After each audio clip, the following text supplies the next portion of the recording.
João acordou sobrado com o som do telefone tocando incessantemente. Era o advogado da família, informando que a avó, Dona Maria, havia falecido durante a noite, e que no testamento, ele fora excluído de qualquer herança por razões morais incompatíveis com os valores da família. O choque o atingiu como um soco no estômago. Ele, o neto favorito que cuidara dela nos últimos anos, agora era nada mais que um estranho por causa de quem amava. Ele se sentou na cama do pequeno apartamento em Alfama, Lisboa, o coração acelerado. Miguel, seu namorado há 3 anos, ainda dormia ao lado, alheio ao terremoto que acabara de acontecer. João sentiu uma raiva surda crescer dentro de si. Como ela pudera fazer isso? Dona Maria, a matriarca rígida de uma família católica tradicional do Porto, sempre soubera de sua orientação sexual, mas fingira ignorar até o fim. Agora, com sua morte, a verdade emergia como uma punhalada. Ele não merecia nada porque era gay. Levantou-se e foi até a janela, olhando para as ruas estreitas e os azulejos coloridos que tanto amava. Lisboa era sua casa agora, longe da pressão sufocante do norte. Mas a herança não era só dinheiro, era a casa de família no Douro, vinhedos que geravam renda, e objetos sentimentais que contavam a história de gerações. Tudo iria para os tios e primos conservadores que o olhavam de soslaio nas reuniões familiares. Ele pensou em contestar judicialmente, mas sabia que em Portugal, testamentos eram sagrados, e provar discriminação seria uma batalha exaustiva. Miguel acordou com o barulho de João remexendo gavetas. "O que houve, amor?" perguntou, esfregando os olhos. João contou tudo, as palavras saindo entrecortadas pela emoção.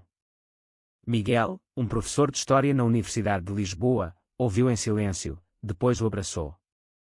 "Isso é injusto, mas não define você. Nós construímos nossa vida juntos." Mas João não conseguia aceitar. Aquela exclusão era um tapa na cara de tudo que ele lutara para ser, um homem honesto, trabalhador, que saíra do armário aos 25 anos após anos de negação interna. Naquela tarde, ele foi ao escritório do advogado encheado. O homem, um senhor de óculos grossos, confirmou, sua avó deixou uma carta explicando. Ela amava você, mas acreditava que seu estilo de vida ia contra os ensinamentos da igreja. Ela queria proteger a herança para quem seguiria a tradição.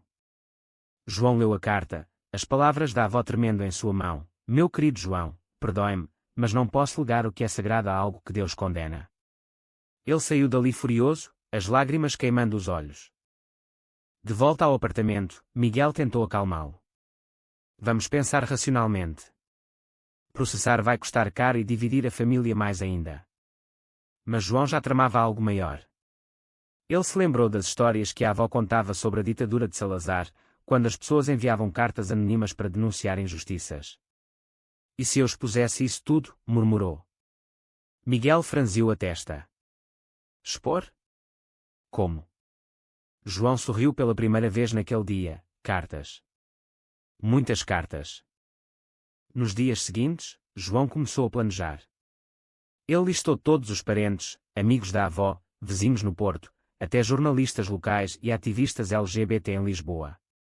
Seriam 145 cartas, um número simbólico, representando os 145 anos desde que a família se estabelecera no Douro.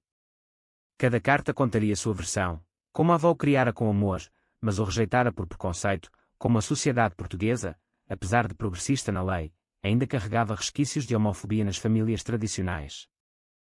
Ele escreveu a primeira carta para o tio Manuel, o mais conservador da família. "Tio, você sabe por que fui excluído. Porque amo um homem. Mas o que isso muda no meu caráter?" As palavras fluíam com dor e raiva misturadas. Miguel o via trabalhando até altas horas, preocupado. "Isso pode te destruir, João. E se eles se voltarem contra você?" Mas João persistia. "Já me destruíram. Agora é hora de reconstruir." Enquanto escrevia, memórias o assaltavam. Aos 15 anos, no Porto, ele se apaixonara por um colega de escola, mas escondera tudo por medo. A mãe, viúva cedo, o pressionava para ser normal. Quando finalmente contou à família aos 25, após se mudar para Lisboa e conhecer Miguel, as reações variaram. A mãe chorou, o tio Manuel o chamou de pecador, mas a avó Dona Maria fingiu que nada mudara. Até agora. Após uma semana, as primeiras 20 cartas foram enviadas. João sentiu um misto de alívio e ansiedade. O que viria a seguir? Ele não sabia, mas o jogo estava lançado. As respostas às cartas começaram a chegar como uma avalanche imprevisível. A primeira veio da prima Ana, que morava em Braga. João, sinto muito. Não sabia que vovó faria isso. Você sempre foi o mais carinhoso com ela. Aquilo aqueceu por dentro, mas logo veio o contragolpe. O tio Manuel ligou furioso. Como ousa espalhar mentiras? Isso é calúnia. Vou-te processar se continuar. João desligou o telefone, tremendo, mas determinado. Miguel observava tudo de perto, cada vez mais preocupado. Amor, isso está-te consumindo. Você mal come, mal dorme. Eles estavam no café preferido em Barro Alto, onde se conheceram anos antes. João apertou a mão dele. Preciso fazer isso. É pela gente, por todos como nós. Miguel, que crescera em uma família mais aberta em Coimbra, entendia, mas temia as consequências. E se perdermos amigos? Empregos. João trabalhava como designer gráfico freelance, e Miguel como professor. Em Portugal, a homofobia velada ainda existia em certos círculos. Mais cartas foram enviadas, para o padre da paróquia da avó, para ativistas da ILGA Portugal, até para um deputado do Bloco de Esquerda conhecido por defender direitos LGBT. João as personalizava, adicionando detalhes pessoais para maximizar o impacto. Uma para a mãe: Mãe, você sempre soube, mas calou. Agora, veja o preço do silêncio. Ela respondeu com uma ligação chorosa: Filho, eu te amo, mas vovó era de outra época. Por favor, pare. Mas João não parou. Ele enviou mais 30, agora totalizando 50. As reações se espalhavam. Uma vizinha idosa do Porto escreveu de volta, apoiando-o. Um primo distante o bloqueou nas redes sociais. Em Lisboa, amigos o parabenizavam pela coragem, mas ele sentia o peso da solidão. Noites insones vinham com dúvidas: estou traindo a memória da avó? Ou lutando por justiça? Um dia, uma carta chegou de um desconhecido, um jornalista do Público, interessado na história. Podemos publicar anonimamente. João hesitou, mas aceitou uma entrevista. O artigo saiu: Neto excluído de herança por orientação sexual expõe preconceito familiar. Isso explodiu. Redes sociais fervilharam, hashtags como herança negada ganharam tração. João se viu no centro de um debate nacional sobre direitos LGBT em famílias tradicionais. Miguel, ao ler o artigo, ficou pálido. Isso vai nos expor demais. De fato, ameaças anônimas começaram, mensagens no Instagram chamando-o de traidor da família. Mas também veio apoio. Uma associação LGBT de Lisboa o convidou para um evento. João aceitou, sentindo-se empoderado pela primeira vez. Enquanto isso, a família se reunia no Porto para discutir o testamento. O tio Manuel liderava: ele está nos difamando. Devemos cortar laços definitivos. A mãe de João defendeu: ele é meu filho. Isso é dor, não maldade. Mas a divisão crescia. João soube por Ana que brigas explodiam em jantares familiares. Ele continuou escrevendo, agora com um propósito maior. As cartas evoluíam, não só sobre a herança, mas sobre o custo emocional da homofobia. Uma para Miguel: amor, obrigado por ficar ao meu lado nisso tudo. Miguel leu e o beijou, sempre. Mas internamente, Miguel questionava se o relacionamento resistiria à pressão. Ao fim dessa fase, 80 cartas enviadas.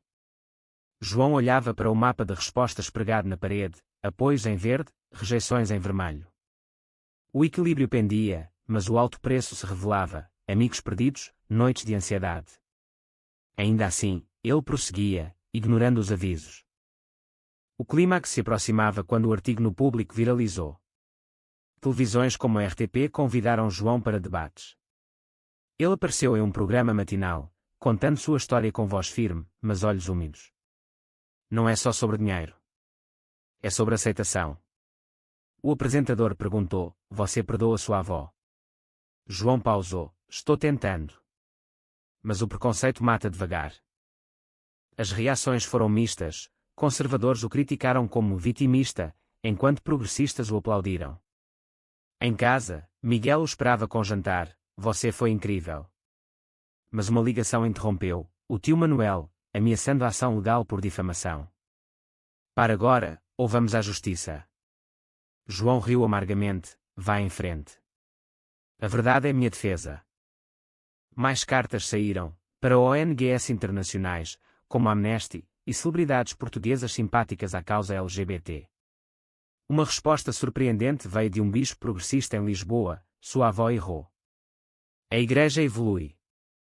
Isso motivou a enviar as últimas 65, totalizando 145. Mas o custo pessoal aumentava. A mãe adoeceu com o estresse, culpando João indiretamente. Ele viajou ao Porto para visitá-la, enfrentando o tio na porta do hospital. Você causou isso? Cuspiu Manuel. João rebateu. Não, o preconceito causou. Dentro, a mãe sussurrou. Filho, porque não esquece. A herança não vale a dor. João chorou. Não é herança, mãe. É o princípio. De volta a Lisboa, Miguel confessou. Estou exausto, João. Isso afeta nós dois. Pela primeira vez, uma rachadura no relacionamento.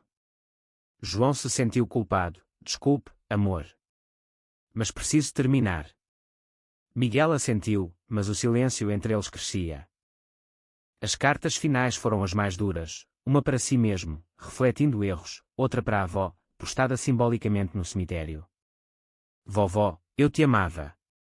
Por que não me amou de volta? Ele chorou ali, sozinho, questionando tudo.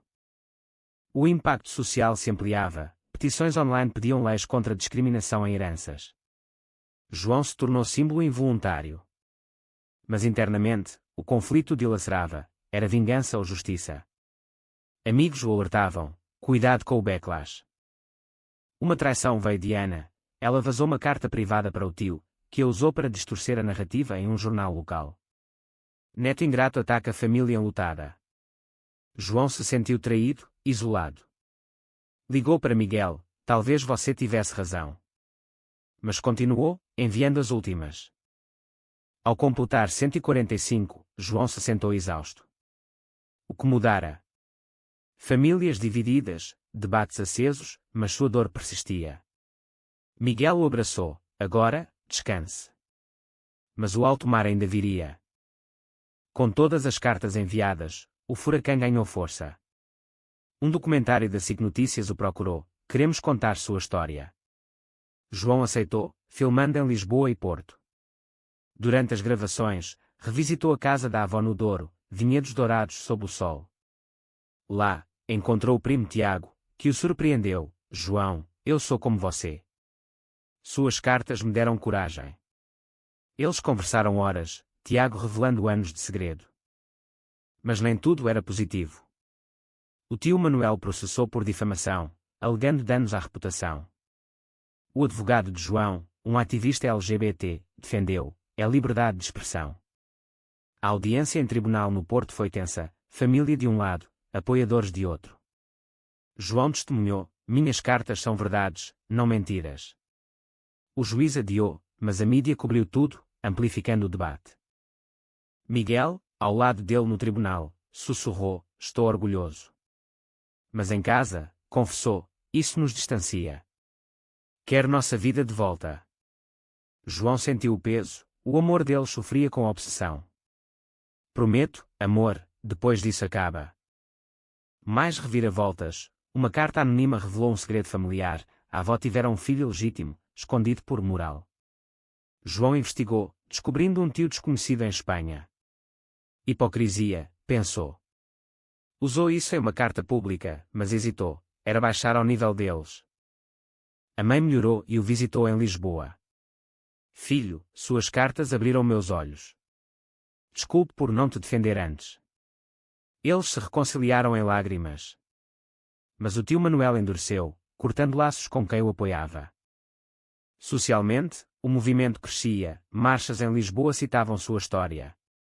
João falou em um evento da PRID, o preconceito custa caro. Mas o silêncio custa mais. Aplausos o energizaram, mas o esgotamento o atingia. Uma decisão crucial, o juiz decidiu a favor de João, citando direitos constitucionais. Vitória. Mas o tio apelou. João, cansado, considerou desistir. Miguel implorou, pelo nosso bem. João refletiu, o que valia mais, justiça ou amor? Ele escolheu continuar, mas com moderação. Enviou uma carta final ao tio, podemos dialogar. Sem resposta. O preço, noites solitárias, mesmo com Miguel ao lado. O apelo no Tribunal Superior em Lisboa trouxe mais tensão. Advogados debatiam, discriminação versus liberdade testamentária.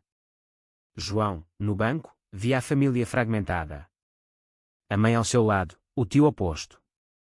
Durante o intervalo, Manuel o confrontou, você destruiu tudo. João rebateu, você me destruiu primeiro. Miguel, assistindo, decidiu intervir. Escreveu uma carta própria ao tio, ame seu sobrinho. Veja o homem que ele é. Manuel leu e, surpreendentemente, amoleceu, talvez eu esteja errado. Um vislumbre de mudança. O veredito, apelo negado, João vitorioso. Mas sem herança, apenas reconhecimento moral. Ele não se importava mais com o dinheiro, mas com a lição. Pós-vitória, reconciliações, Tiago saiu do armário, inspirado. A mãe organizou um jantar familiar reconciliatório. Nem todos vieram, mas era um começo. João e Miguel viajaram ao Algarve para descansar. Lá, Miguel pediu, case comigo. João aceitou, lágrimas de alegria. Mas sombras persistiam, ameaças online continuavam, forçando-os a mudar perfis. João questionava, valeu a pena? Respostas variavam, sim, por visibilidade, não, pela dor causada. Ele escreveu um livro sobre as cartas, tornando-se ativista. Em palestras, contava, cada decisão tem um preço. Qual você pagaria? A família se reergueu aos poucos, mas cicatrizes permaneciam. João aprendeu, mudança vem com sacrifício. Anos após as cartas, João olhava para trás com misto de orgulho e arrependimento. Casado com Miguel, viviam em Sintra, adotando uma vida mais calma. O livro vendera bem, inspirando leis anti-discriminação em heranças. Mas o tio Manuel nunca perdoou totalmente, morrendo amargurado. João visitava o túmulo da avó anualmente, deixando flores. Perdoo você, vovó. A mãe, agora avó de um sobrinho adotado por eles, via a ironia, a família evoluíra. Em reflexões noturnas, João ponderava as escolhas, as cartas traíram privacidade, mas despertaram consciências. Danificaram laços, mas criaram novos. O amor com Miguel resistiu, fortalecido pela provação. Hoje, em Portugal mais inclusivo, sua história ecoa em debates. Ele ensina, conflitos internos definem-nos. Escolhas erradas levam a acertos inesperados. Mas uma pergunta para, foi certo expor a família para combater o preconceito, ou o silêncio teria sido mais misericordioso?